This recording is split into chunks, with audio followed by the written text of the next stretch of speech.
ছোট পর্দার দুই তারকা তাসনিয়া ফারিন ও অর্চিতা স্পর্শিয়া আগামী শুক্রবার এই দুই অভিনেত্রী মুখোমুখি হতে যাচ্ছেন প্রেক্ষাগৃহে।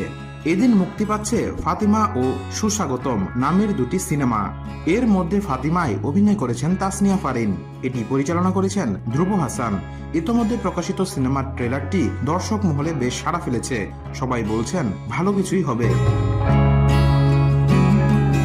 ইরানের ফজর আন্তর্জাতিক চলচ্চিত্র উৎসবে পুরস্কৃত এই সিনেমায় ফারিন ছাড়াও ইয়াশ রোহান, মানস বন্দ্যোপাধ্যায়, সুমিত সেনগুপ্ত, পান্থ কানাই, আয়শা মনিকা সহ আরো অনেকে অভিনয় করেছেন।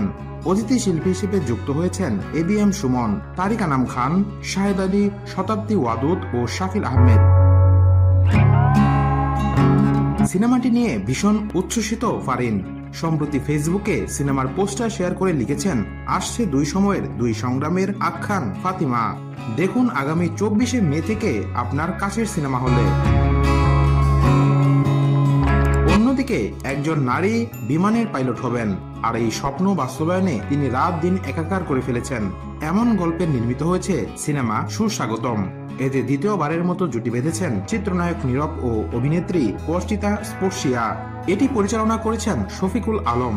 সিনেমাটি নিয়ে দারুণ আশাবাদী শিল্পী ও কলাকুশলীরা।